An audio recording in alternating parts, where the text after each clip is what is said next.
खुलुमबाय बड'लेटेस्ट update channel नोंथांखौ बयखौबो बरायबाय। दिनैनि फार्स्ट न्यूज आपडेटआनो जाहैबाय उदालगुरि जिल्लायाव सासे सुबुंखौ गोदोना हानानै सिथारदों। उदालगुरि जिल्लायाव मोनसे खास्रि बिस्रि जाथाया जालाङो। उदालगुरिनि 3 नं फुलातराव बिसिनि अफैध सोमोन्दोनि सन्देहआव कुकुरिजों गोदोना हानानै सिथारदों सासे 70 बोसोर बैसोनि हरिलाल बिश्वकर्मा मुंनि सुबुंखौ।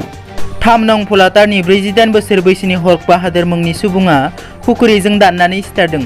मिथिनाय बादिब्ला हरिलाल बिश्वकर्माखौ सिथारग्रा हर्क बाहादुरा जौ लोंनानै फैना बिसिखौ अवैध सोमोन्दो थानायनि सन्देहआव सिथारो। हरावनो फेरगाव महकुमानि पुलिस मावख'गिरि निर्मल घोष आरो डिमाकुसि पुलिस थानानि असि गगन चन्द्र दिकाया जाथायसालियाव थांनानै दायनिगिरिखौ हमदों।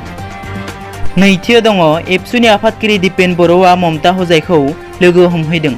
दुलाराय बर' फरायसा आफादनि आफादगिरि मानगोनां दिपेन बर'आ मैया ममता हजाइखौ director of Bodo' medium and tribal languages गुवाहाटीनि कालिपारायाव लोगो हमहैदों। बिथां आफादगिरि दिपेन बर'आ गावनि अफिसियेल मोखां बिजाब पेजनि गेजेरजों बे खौरांखौ फोरमायनाय बादिब्ला माखासे फसंथान आरो थाबैनो सेकेन्डारि टेटनि थाखाय एडभार्टाइजमेन्ट होनो थाखाय सावरायदों होनना फोरमायदों। थामथियाव दङ प्रमद बर'आ बुंदों जाय रायजो राजाफोरखौ थगायना रां जाख्ल'दों बिसोर जोबथेसालियाव जोबजानानै थानांगोन।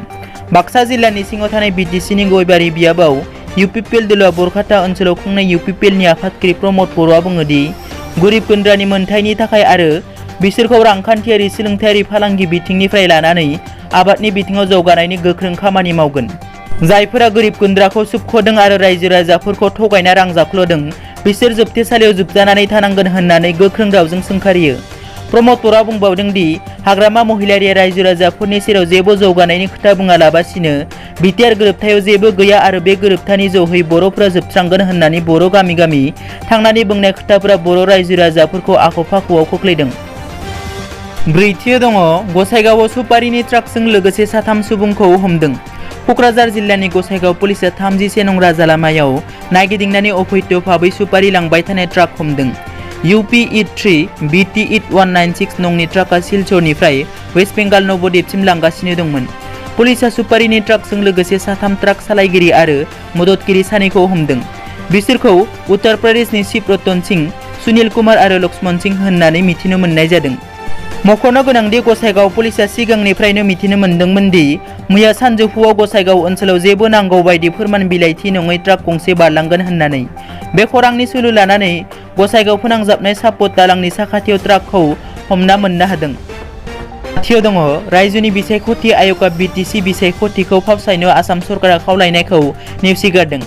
आसामनि सावस्रि मन्थ्रि डक्टर हिमन्त बिश्व शर्माया मैया 19 खालार खालि खौरांगिरि मेलनि गेजेरजों फोरमायदोंमोन दि बिटिसि बिसायख'थिखौ सावस्रि बिफाना गिख्रंथाव कर'ना भाइरासनि थाखाय फावसायनो थाखाय आसाम रायजोनि बिसायख'थि आय'गखौ खावलायदों लोगोसे मडेल कड अफ कन्डाक्टखौबो बोखांनो आरो बिसायख'थिखौ खुंथ'नो मोना होननानै गोसोखां बिलाइबो गथायनाय जादों होननानै फोरमायो। नाथाय आसाम रायजोनि बिसायख'थि आय'गआ बिथांमोननि खावलायनायखौ नेवसिगारदों लोगोसे आसाम सरकारजों बिसायख'थि आय'गआ जेबो जगाजग लाखियाखै होननानै शिलंआव मिथिनो मोननाय जादों। दथियाव दङ फावखुंग्रि फुजि बसुमतारिया दा पिपल्स NGOनि वेबसाइटखौ बेखेवनानै होबाय। बर' सावथुन मुलुगनि मुंदांखा फावखुंग्रि फुजि बसुमतारिया मैया क'क्राझार जिल्लानि हाब्रुबारियाव दा पिपल्स NGOनि वेबसाइटखौ बेखेवनानै होदों। बे वेबसाइटआनो जाहैबाय dapeoples.org। दिनैनि रादाबा एसेनोसै। नोंथांमोना जुदि आंनि चेनेलखौ दासिमबो साबस्क्राइब खालामाखै अन्नानै साबस्क्राइब खालाम। गोजोन्थों।